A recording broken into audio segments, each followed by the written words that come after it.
క్రీస్తునందున్న ప్రియులకు ప్రేమతో వందనాలు తెలియజేయుచున్నాను. జనవరి 7వ తేదీ 2024. ఈరోజు దేవుడు మనకు చేస్తున్న వాగ్దానం ఏమిటనగా, కీర్తనల గ్రంథము 1వ కీర్తన 2-3 చరణాలు. యెహోవా ధర్మశాస్త్రమునందు ఆనందించుచు దివారాత్రములు దానిని ధ్యానించువాడు ధన్యుడు. అతడు నీటి కాలువల యోరను నాటబడినదై ఆకువాడక తన కాలమందు ఫలమిచ్చు చెట్టు వలె ఉండును. అతడు చేయునదంతయు సఫలమగును. ఆమేన్. నా ప్రియమైన సహోదరి సహోదరులారా, మనమందరము కూడా ఈ లోకంలో జీవనోపాధి నిమిత్తము అనేక పనులు చేస్తూ ఉంటాం.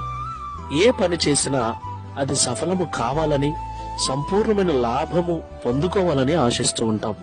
అది తప్పేమీ కాదు. అయితే దేవుడు నిజంగా అలాంటి ఆశీర్వాదమును మన జీవితంలో జరిగించాలి అంటే మనము దేవుడు మనకిచ్చేటువంటి పరిశుద్ధ గ్రంథమును నిత్యము ధ్యానిస్తూ ఉండాలి.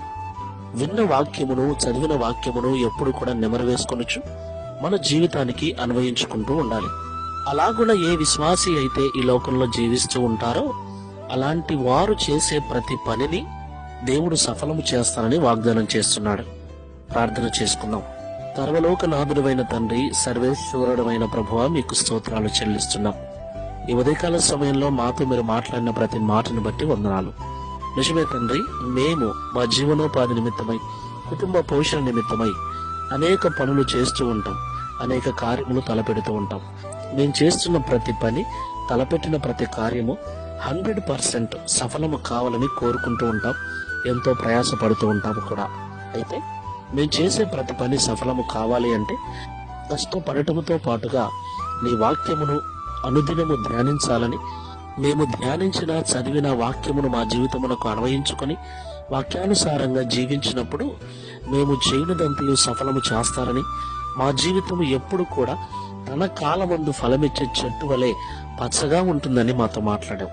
ఈ ప్రార్థనలో ఏకీభిస్తున్న నా ప్రియులను జ్ఞాపకం చేసుకునండి. వారు ఎంత కష్టపడుతున్నా, ఎంత ప్రయాసపడుతున్నా, కొన్నిసార్లు అనుకున్నది సాధించలేక ఇబ్బందులు పడుచు ఉన్నారు.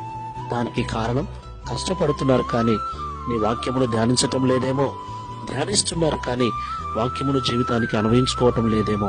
ప్రభువా, మీరు మాట్లాడినట్లుగా దివారాత్రములు విన్న వాక్యమును, చదివిన వాక్యమును ధ్యానించుకొనుచు ఆ వాక్యమును మా జీవితమునకు అన్వయించుకొని తద్వారా మేము చేసే ప్రతి పని నీ ఆశీర్వాదము చేత సఫలపరచబడినట్లు మేము ఈ లోకంలో జీవించే కృపను అనుగ్రహించమని, తద్వారా ఈ దిన వాగ్దానమును మా అందరి జీవితంలో నెరవేర్చి మీ నామమును మహిమపరచుకొనమని యేసు నామములో ప్రార్థిస్తున్నాము తండ్రి. Amen. Praise the Lord. God bless you.